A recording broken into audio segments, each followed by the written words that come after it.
Rozhodovanie bude prinajmenšom ťažké. No a dizajn naznačuje, že Subaru poľavuje v ostrosti výrazu a chce sa páčiť masám. Môže to však byť nebezpečné, stačí spomenúť kauzu Mitsubishi Evo. Subaru tiež kašle na rally, avšak chceme vedieť, či ostáva aspoň verné koreňom. Ukážme si zásadné medzigeneračné rozdiely zvonku. Nový sedan je oblejší a nemá také ostré výrazné črty. V skutočnosti vyzerá krajšie než v objektíve kamery, to je pravda.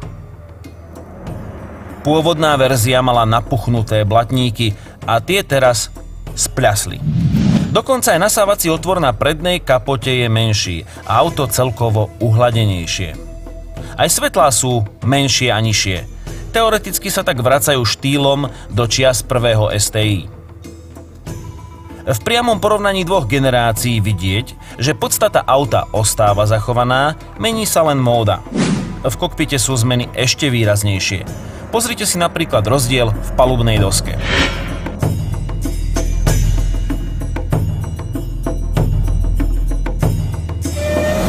Sedadlá novinky sú prítulnejšie, nastupovanie je ľahšie, ale horšie držia v zákrutách. To nás trochu sklamalo. Jedine radiaca páka a ovládače manažmentu celého auta spájajú to nové so starým. Na mieste otázka, či bude nové Subaru STI rýchlejšie. V najprimitívnejšom porovnaní automobilovej rýchlosti, teda v šprinte, musíte na Subaru vedieť trafiť otáčky, preniesť výkon spojkou do ústrojenstva a mať to srdce otrhnúť polósy. Presne poznám tie typky, čo si kúpia Subaru STI s veľkým krídlom a chcú pretekať v šprintoch. A teda na druhej strane aj chápem, že ste zvedaví, či nové STI je v šprinte rýchlejšie ako to staré. No popravdě, papírově bychom měli být na konci úplně stejně. Obě auta zrychlují za 5,2 sekundy, ale ty máš 5 km míň. Ako ja? No jako s autem. Aha. I tuší karoserii, ale na druhou stranu, já mám spoustu příplatkových dílů STI, takže realita versus teorie může být jiná.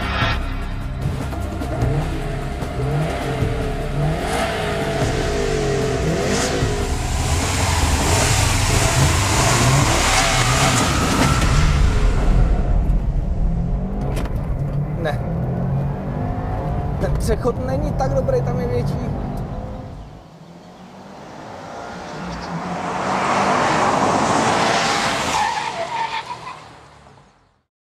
Teraz vyzeráme ako takí dvaja šprintéri po dobre vykonanej práci. Subaristi, který si pokecají a zhodnotí auta, popravdě, já to chci s tebou rozebrat, protože já jsem se snažil 3krát a vždycky si mě porazili, když jsme měli být na konci úplně stejně rychlí. A ja viem, v čom to je. V tom obrovskom krídle, ktoré máš vzadu, to je základ všetkých šprinterov, ale podľa mňa ťa spomaľuje. No ale tak je karbonový, že jo? To je z japonského eráčka, to jsou ty souboje, my ho tady můžeme mít za 56 000, ale popravdě je vidět, že to nový auto je nádherně vystužený. Tam bylo vidět, ty jsi mi v každém přeřazení uskočil o 15 metrů. Tohleto auto překvapivě, i přesto, že má díly za 300 000, tak je v tom dost měkký. V tom řazení, podvozku, karosérii, prostě v tomhle udělali velkou práci.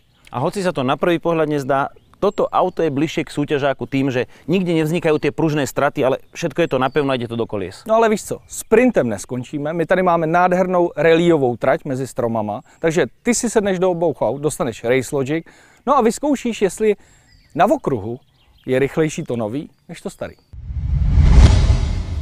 Nemám v obľúbe šprinterov, ktorí tomu dávajú hneď na mieste, takže zľahka sa tak pohneme na obidvoch Subaru. Ale teraz tá STIčka ide. Budem sa snažiť ísť, pokiaľ to bude len trošku možno čisto. Pretože ideme na čas, porovnávam tieto autá v činnosti.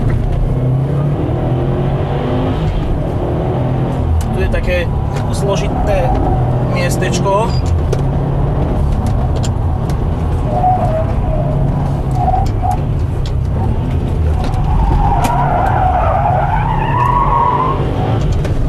Tak, ten diferenciál tak funguje, ako si to predstavujú fanúšikovia jazdy.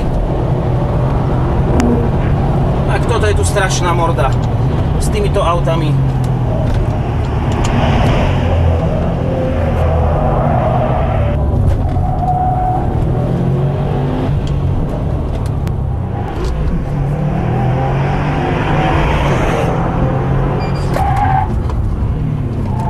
To sa správa tak, ako keby to takmer nemalo ABS-ko.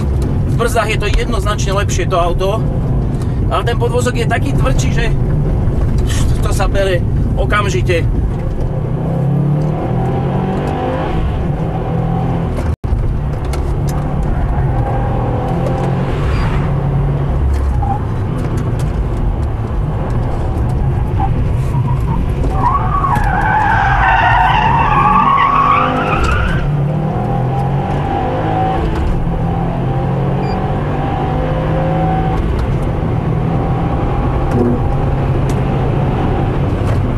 Tie brzdy, ktoré ja nevyužívam ani.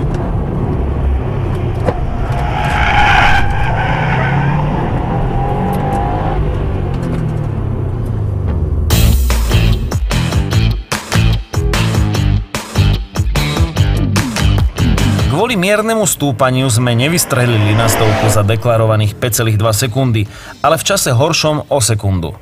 Pri tom istom vodičovi a dodatočnom meraní bol náskok novej pred starou 0,2 sekundy v šprinte na stovku. Hneď po dosiahnutí stovky prišli na rad brzdy.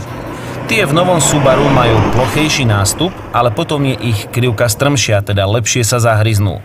Najmä ABS je v režime Sharp S úplne iné, lepšie a zbytočne neprerušuje.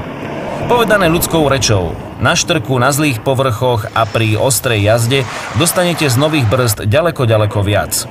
Čiže brzdy sú lepšie, a to aj pri brzdení zo stovky na nulu, dokonca o 3 metre.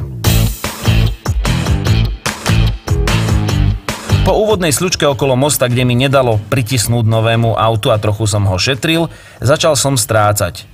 V ľavej zákrute cez horizont bola stará verzia o kilometr za hodinu rýchlejšia, ale nervóznejšia. Zadok už odchádzalo von. Pokojný podvozok a rozvážne ABS pomohli bielemu autu aj pred nájazdom do vracáka. Stačil tento nájazd, samotný vracák a strata bola dorovnaná. Dokonca sa biele Subaru dostalo do malého vedenia v rýchlej ľavej na plný plyn.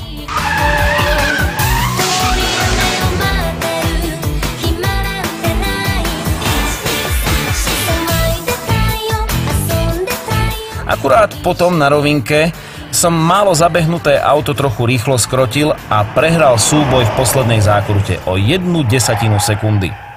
Počítač však vyskladal ideálne kolo, ktoré bolo v prípade nového auta o 0,5 sekundy lepšie. Na základe dát aj skúseností vieme jednoznačne potvrdiť precíznosť nového, neupraveného auta s 1000 najazdenými kilometrami oproti výrazne upravenému predchodcovi. Novinka dáva vodičovi takú spätnú väzbu, že lepšie cíti, čo sa na ceste deje, no a potom je trochu opatrnejší. Tak Rastěho, byly to pěkně rychlý kola, viděl jsem, jak ti utíkal zadek tam v tom esíčku, ale pryč s hodnotama mě zajímají jenom tvoje dojmy, osobní. Tak prvý zásadný rozdiel, aby som povedal viac než generačný, je v riadení. Je tuchšie, na tých spojoch asfaltu cítim rázy do volantu, ale nie sú to tie také ľahké, také ako keď máš PlayStation a niečo umelé. Skrátka ťa to upozorní, dobrá spätná väzba, tuhé riadenie, v riadení naozaj obrovský skok. Tak to je pozitivní zpráva. Ještě byla jedna věc, kterou jsme kritizovali na předchozím STIčku, a to byly brzdy. Měkký pedál a slabý účinek.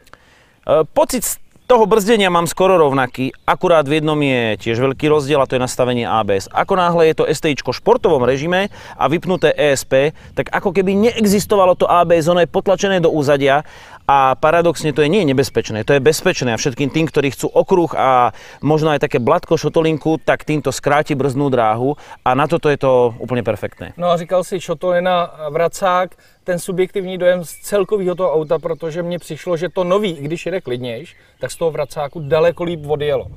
Dobre vieme, že na širokom, na letisku, tam aj Clarkson ide bokom jednoducho, tam to vie každý a to auto to tam pôjde, keď má na to 300 metrov, ale neviem čo tu v tomto úzkom, poď nám ukázať, ako sa jazdí rally. No, jdeme to vyskúšať, ja sa na to teším.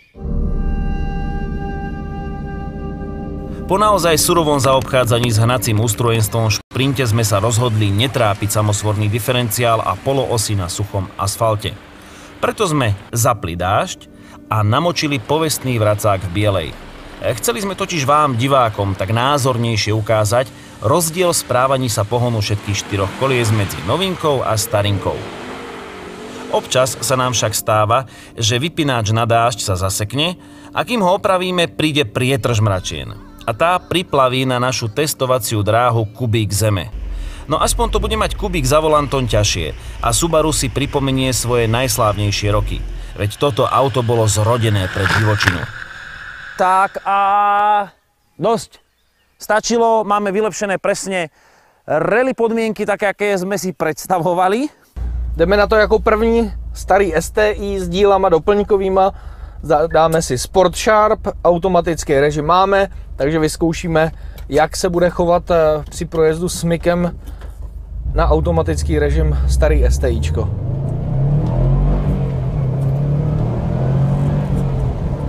No ja som už unudený fanúšik rally, ktorý čaká na to povestné prvé auto, ktoré príde do vracáku. Ja chcem vidieť, čo to legendárne STI dokáže v Kubových rukách. Už máme bahno i v kolách. Tady to ABS je hodně cítit, se musí. A už jsme dojezli. No, prostě ne. Tady už jsem to nechal moc daleko na to bahno a už to nedalo. No a tak, ako to v rally býva, rýchlostná skúška sa zvykne v druhom prejazde alebo v ďalší deň otočiť a ten prejazd je iný. A my čakáme, čo náš jazdec s odchádzajúcim STI dokáže. Tak tu celkom dobre drží. Na vode je opatrný v nájazde. Jo, ale tohle mi dolů jde. Dolů mi to jde. Hezky. To musíte oznámkovat dobře.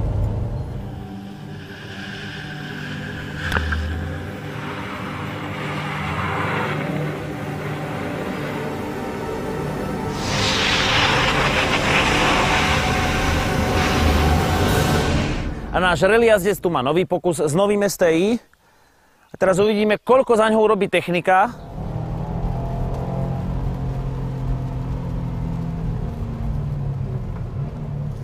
Takže prvá skúsenosť. No. To je. Tak to je úplně jiný level.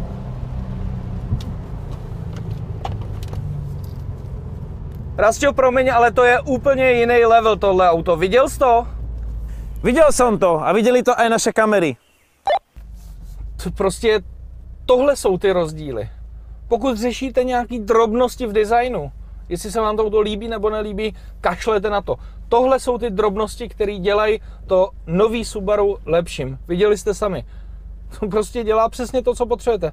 Zabrzdí, jde to do smyku, krásně plynule to vyjede, žádný dlouhý drifty, nic. Takže do manuálního režimu a preference zadní nápravy a pokračujeme. Tak uvidíme, čo spravia ostré brzdy. Aj.